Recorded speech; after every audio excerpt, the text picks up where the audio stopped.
Hello दोस्तों, आज हम पढ़ेंगे प्रश्नावली 3.1 जो कि क्लास 10th का है। ये इस चैप्टर का नाम है दो चर वाले रैखिक समीकरण युग्म। इसमें 3 क्वेश्चन करेंगे और तीनों क्वेश्चन से ये प्रश्नावली कंप्लीट हो जाएगा। इसमें फार्मूला भी पढ़ लेंगे जो मतलब प्रयोग होगा। ठीक है, सिर्फ 3.1 प्रश्नावली इस क्लास से कवर हो जाएगा एकदम बढ़िया से, तो अंत तक बने रहिएगा। ठीक है, तो इस प्रश्नावली में इस प्रकार की दो समीकरण दिए होंगे या तो बनाना रहेगा। ठीक है, मतलब उसमें दो चर रहेंगे और चर किसे कहते हैं? तो चर वो संख्या होती है जिसे हम एक्स वाई जेड मतलब ए बी सी डी में कोई भी अक्षर से लिखते हैं, उसे क्या कहते हैं? चर राशि। इसका मान कुछ भी आ सकता है, एक भी आ सकता है, दो, कुछ भी आ सकता है, लेकिन एक दो तीन ये क्या है? हमारा अचर राशि। इसका मान हम नहीं बदलेगा, जो है वही रहेगा। ठीक, तो ये समझ गए, मतलब दो चर वाले रैखिक समीकरण। तो एक चर ये हो गया यक्स और दूसरा चर ये हो गया। तो हमें दो समीकरण दिया रहेगा या तो रहेगा। ठीक है, ठीक है, तो अब देखेंगे क्या होगा। जो चर राशि है उसका गुणांक को पहले गुणांक को मानेंगे a1 a1। ठीक, मतलब यहाँ पे a1 क्या हो गया? 2 हो गया, और इसे मानेंगे यक्स का गुणांक को a2। ठीक, यानी 4। अब देखो, अब इसे मानेंगे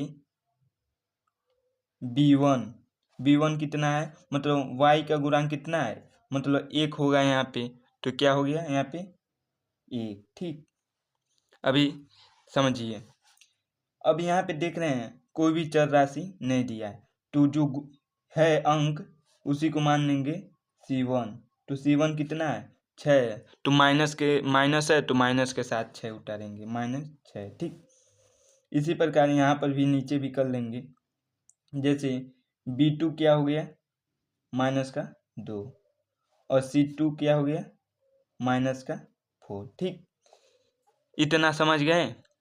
अब 3 प्रकार से सवाल पूछता है, ये अभी काम आएगा। अब इस प्रकार का 3 सवाल पूछेगा, जैसे a1 बता a2 not equal to b1 बता b2। ठीक, इसी प्रकार ये तीनों बराबर होगा, a1 बटा a2 बराबर b1 बटा b2 बराबर c1 बटा c2। फिर तीसरा क्या होगा? a1 बटा a2 बराबर b1 बटा b2 not equal to c1 बटा c2। ठीक, ऐसे रहेगा। तो क्या होगा, एक एक करके समझते हैं। तो पहला रहा हमारा ये, मतलब a1 बता a2 not equal to b1 बता b2। अगर इस प्रकार का रहे तो क्या होगा? तब निकाय का अद्वितीय एक हल होगा। रेखाएं एक बिंदु पर प्रतिच्छेद करेगी और संगत हल होंगे, अर्थात इसकी जो बनेगी, मतलब ये हमारा निर्देशांक हो गया, ये इसे y कहते हैं, y डैश अक्ष, इसे x अक्ष, इसे x डैश अक्ष। इसका एक ही हल होगा। एक हल होने का मतलब क्या है? किसी एक बिंदु पर ही दोनों रेखाएं कटेगी, मतलब दो समीकरण रहेंगे। समीकरण पहले लिख देते हैं जो ऊपर मैंने बताया था, मतलब 2x प्लस y माइनस 6 बराबर 0, 4x माइनस 2y माइनस 4 बराबर 0। ठीक, ये ऊपर मैंने अभी बताया है। ठीक, अब इस समीकरण को सॉल्व करोगे तो एक रेखा बनेगा, प्रतिच्छेदी रेखा, मतलब ऐसे कहीं बनेगा, ऐसे, तो एक ही जगह कटेगा। ठीक, तो ये प्रतिच्छेदी रेखा भी हो गया। संगत हल मतलब, ठीक, संगत हल, जो रेखा मिलेगी एक ही जगह मतलब होगी लेकिन संगत होगी। ठीक, मतलब अद्वितीय का मतलब एक हल होगा, तो यहाँ पे देखें तो एक ही हल है। ठीक, तो इसे भी सॉल्व करते हैं और समझते हैं। पहले क्या करेंगे, जो a1 बराबर b1 बराबर और c1 बराबर लिख लेंगे और फिर नीचे भी लिख लेंगे a2 बराबर फिर b2 बराबर c2 बराबर, ठीक ऐसे लिख लेंगे। तो a1 कितना है यहाँ पे अभी बताया ऊपर 2, b1 y के आगे क्या है गुणांक 1, c1 माइनस का 6, ठीक। उसके बाद a2 कितना है 4, b2 कितना है माइनस का 2 और c2 कितना है माइनस का 4, ठीक। ये हो गया ना। अब देख रहे हैं अगर इसके बटे में कर दें तो यानी a1 बटा a2 कर दें तो क्या आएगा 2/4। तो इसे काटेंगे तो क्या होगा 2 कने 2, 2 दूनी 4, 1/2 आया, ठीक। अब यहाँ पे देखेंगे b1 बटा b2 करेंगे तो क्या आएगा 1/-2। अब यहीं पर देख रहे हैं, अब आगे करो या ना करो, चलो कर देते हैं c1 बटा c2 तो क्या हो गया -6/-4, माइनस से माइनस कैंसिल हो जाएगा और 2 से काटेंगे तो 3/2 आएगा, ठीक। अब देख रहे हैं यहाँ पे हल जब किया है इतना आया, मतलब a1 बटा a2 not equal to b1 बटा b2, ठीक। ये हमारा आ गया। तो पूछेगा इसमें संगत बताइए या प्रतिच्छेदी रेखा है कि नहीं, ये पूछेगा अगर, तो हमको क्या लिखना है यही सब अतः करके लिख देना है, ठीक। लेकिन कहेगा ग्राफ विधि द्वारा इसे दर्शाइए तो इसका अलग मेथड हो जाएगा, ठीक। अगर पूछे संगत है या नहीं है, असंगत है, तो ये ऐसे करके, और अगर इस तरह आए तो ये पूरा लिख देना और यहाँ पे जो 2 है इसको आगे हम बता रहे हैं, ठीक। तो सबसे पहले अगर ये तो आ गया a1 बटा a2, यहाँ पे a1 बटा a2 not equal to b1 बटा b2, तो यही लिख देंगे सेम अतः करके, ठीक। अब ग्राफ विधि द्वारा कहेगा तो उसे देख लेते हैं। इसी समीकरण को लिखते हैं हम और एक एक को अलग अलग करके लिख लेते हैं, ठीक। मतलब इसे समीकरण 1 मान लेते हैं और इसे समीकरण 2 मान लेते हैं, ठीक। तो क्या करेंगे, इसको करेंगे तो बॉक्स बनाएंगे, पहले x और y और ऊपर लिख देंगे समीकरण 1 से, ठीक, 1 से, और यहाँ पे लिख देंगे समीकरण 2 से, ठीक।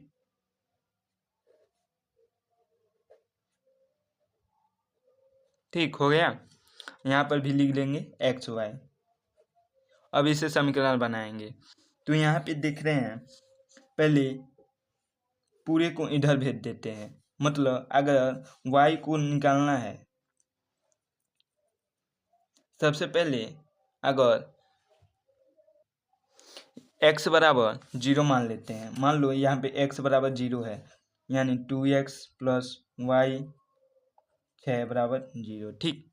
तो x बराबर हमने 0 मांगना है तो 0 का गुणा 2 में करेंगे तो ख़त्म हो जाएगा, मतलब 0 आएगा तो 0 लिखो या ना लिखो, तो प्लस y और -6 को उधर भेजेंगे तो क्या हो गया 6 आएगा। तो यहाँ पे 0 माना है तो यहाँ पे क्या आया है 6, ठीक। उसके बाद यहाँ पे मान लेंगे -1, कुछ भी मान सकते हैं, 3 मान सकते हैं 4, लेकिन ऐसी संख्या मानना कि यहाँ पे जो रखें तो यहाँ पे पूर्णांक संख्या है, दशमलव में 9 आए, ठीक। ये ध्यान रखना। यहाँ पे -1 डालते हैं तो देखो यहाँ पे -1 डालते हैं x पे तो -1 का गुणा 2 में करेंगे तो कितना आएगा -2 प्लस y -6 बराबर 0, तो क्या आएगा देखो माइनस और ये भी है माइनस, तो इन दोनों को जोड़ेंगे तो कितना आएगा y -8 बराबर 0, तो इधर करेंगे तो क्या आएगा 8, तो यहाँ पे 8 लिख लेते हैं, ठीक। अब यहाँ पे 2 मान लो, ठीक। ऐसा समीकरण मानना कि पूर्णांक ही आए। अगर यहाँ पे 1 मानते तो कोई अन्य संख्या आता पूर्णांक में नहीं आता, तो ग्राफ में दिखाने में दिक्कत पड़ता है, इसलिए हमने 2 माना।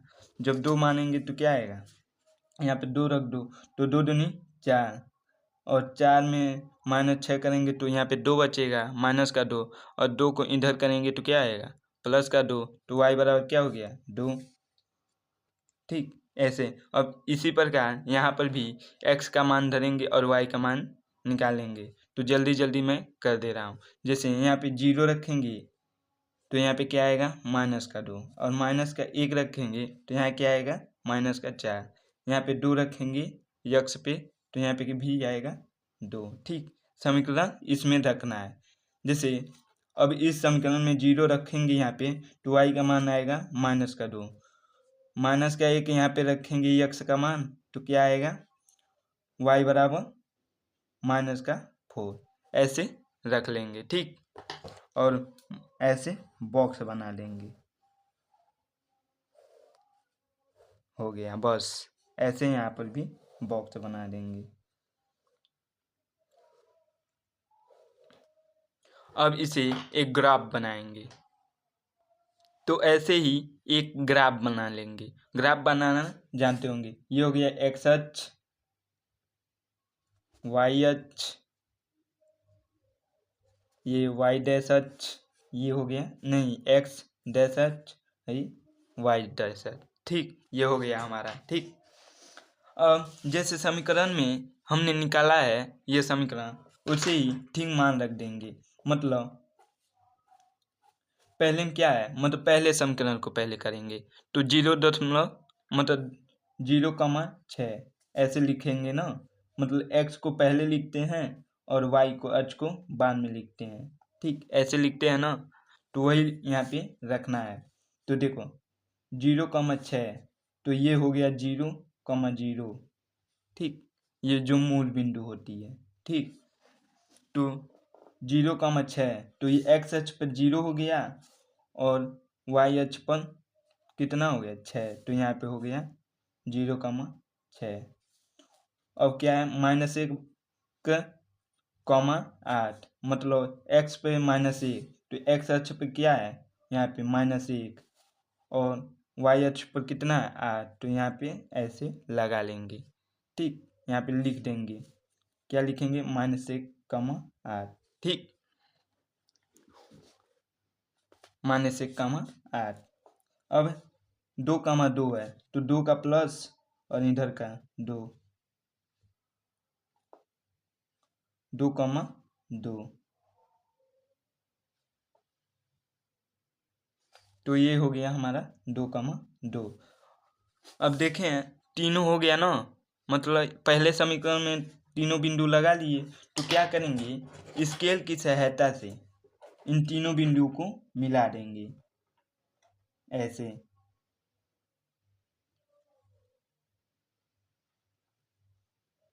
जो कि 3 पे जाके ऐसे कटेगी। थोड़ा मैं अपने बिना नापे बनाया हूँ, इसलिए इधर उधर हो रहा है। ठीक, अगर नाप का बनाया होता तब नहीं होता। ठीक, ये लाइन जो है एकदम बराबर होना चाहिए, मतलब आधा सेंटीमीटर का लिए हैं तो आधा सेंटीमीटर का ही रहे, तभी अच्छे से डायग्राम बनेगा। ठीक, मैंने जल्दी जल्दी बताने के लिए जल्दी किया है बिना नापे ही, इसलिए थोड़ा गलत आ रहा है। ठीक, तो अब क्या करेंगे, अब दूसरा समीकरण जो दिया है उसको भी ऐसे लिख लें। देखो 0 - 2, तो 0 यहाँ पे हो गया, -2 के इधर है, तो y अक्ष पे -2 यहाँ पे है, तो 0 - 2 क्या हो गया, यहाँ पे लिखेंगे 0, -2। ठीक, ये बिंदु हो गया। उसके बाद -1, -4, तो -1 क्या इधर है, x अक्ष पे यहाँ पे, और -4 कहाँ पर है, -4 हमारा यहाँ पर है, तो इसके सामने ऐसे लाएंगे डैश डैश करके, और यहाँ पे ऐसे लगा देंगे, इसके सामने रहे और इसके सामने रहे। ठीक, उसके बाद 2,2, तो वही हो जाएगा, मतलब यहाँ पे, तो ऐसे काटेंगे तो इसी बिंदु पे मिलेगा। ठीक।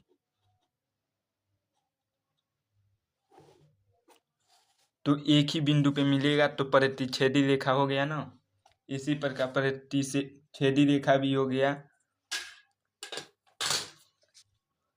तो ये हमारा ग्राफ बन के रेडी हो गया। तो इसी प्रकार करना है। अब चलते हैं दूसरे क्वेश्चन पे। तो दूसरा क्वेश्चन ऐसे था, A1 बटा A2, B1 बटा B2, C1 बटा C2, मतलब तीनों बराबर रहे एक दूसरे से, ठीक। तो उसके क्या होगा, तब निकाय के अनंत अनेक हल होंगे, रेखाएं संपाती होंगी, संगत हल होंगे। संपाती का मतलब ये है कि मतलब ऐसे रहेगा, ये तो हो गया निर्देशांक ज्यामिति दर्शाने के लिए। मतलब अगर पहली रेखा ऐसे गई, मतलब पहला समीकरण का जो है, तो दूसरा समीकरण इसी पे जाएगी, इसी पे, अलग अलग नहीं जाएगी, मतलब दोनों रेखाएं एक ही पर बनेगी, ठीक। तो इसी को कहेंगे संपाती रेखा, ठीक। जो जो ये बिंदु मिलेगी तो संगत हल होंगे, मतलब संगत हल होंगे, और रेखाएं संपाती होंगी, मतलब एक के ऊपर एक रहेगा, ठीक। मतलब एक रेखा ऐसी गई है तो इसके ऊपर दूसरी रेखा भी ऐसे ही जाएगी, ठीक। तो इसका एग्जाम्पल लेते हैं, मैंने एक सॉल्व किया है, उसी के हिसाब से बता देते हैं, क्योंकि वीडियो लंबा ज़्यादा हो जाएगी। तो देख सकते हैं ये रहा। तो इसमें क्या है, A1 पहले निकालनी है, A1 बटा A2, उसके बाद तीनों लिख लिए हैं, तो तीनों बराबर है, तो मतलब A1 बटा A2, B1 बटा B2, C1 बटा C2, सब बराबर है। उसके बाद इसके संगत हल होंगे, मतलब जो था यहाँ पे वही यहाँ पे लिखे हैं, ठीक। अगर संगत पूछे तो, और पूछे इसे ग्राफ पे भी दिखाइए, तो क्या करेंगे, इसे ऐसे समीकरण बनाएंगे, जो समीकरण है पहले समीकरण से ये निकाल लेंगे, मतलब उसके बाद दूसरे समीकरण में निकाल लेंगे, और इस प्रकार का हमारा क्या बनेगा, ग्राफ बनेगा, ठीक है। ऐसे, ठीक ऐसे ही हमारा ग्राफ बनेगा, ठीक है। अब तीसरा भी प्रश्न इसी प्रकार देख लेंगे, क्योंकि वीडियो ज़्यादा लंबा हो जा रहा है। अब तीसरा हमारा ये रहा, तब निकाय का मतलब नॉट इक्वल टू आ जाए, मतलब C1 बटा C2 यहाँ पे बराबर है, लेकिन C1 बटा C2 बराबर नहीं है, तब क्या होगा, तब निकाय के कोई हल नहीं होंगे, मतलब एक दूसरे पे कहीं पर भी नहीं कटेंगे, रेखाएं समांतर होंगी। मतलब ऐसे जो है ग्राफ, इस पे ऐसे बनेगा, ऐसे भी बन सकता है, मतलब ऐसे भी बन सकता है, लेकिन इस यहाँ पे जो रहेगा वो समांतर रहेगी। मतलब समीकरण 1 से मान लो ये बन गया, और समीकरण 2 से ये रेखा बन गया, ठीक। और असंगत हल होंगे, मतलब जब एक दूसरे से सटेंगे नहीं तो क्या होंगे, असंगत हल ही होंगे। अगर इस पे रहते, ये मान लो यहाँ पे जो बताए हैं एक दूसरे पे है, तो ये क्या हो गया, संगत हो गया, लेकिन यहाँ पे कहीं पर भी कट नहीं रहा है, तो ये हो गया असंगत, ठीक। जब असंगत होगा तो इसका कोई भी हल नहीं होगा। तो इसका एग्जाम्पल ये रहा, मान लो दो समीकरण है, तो A1 बटा A2 को तीनों ऐसे निकाल लिए, और तो यहाँ पे नॉट इक्वल टू आ रहा है, तो यहाँ पे ऐसे लिख के, और ये संगत है या इसका हल नहीं है ये लिख देंगे। उसके बाद क्या करेंगे, समीकरण को हल करके ये लगा देंगे, तो ये आएगा, और इसी को ग्राफ में दर्शाएंगे, तो ये समांतर रेखा जाएगी, ठीक है। तो उम्मीद होगा ये वीडियो पसंद आया होगा, तो मेरे चैनल को सब्सक्राइब कीजिएगा। तो मिलते हैं अगली वीडियो में, तब तक के लिए जय हिंद जय भारत।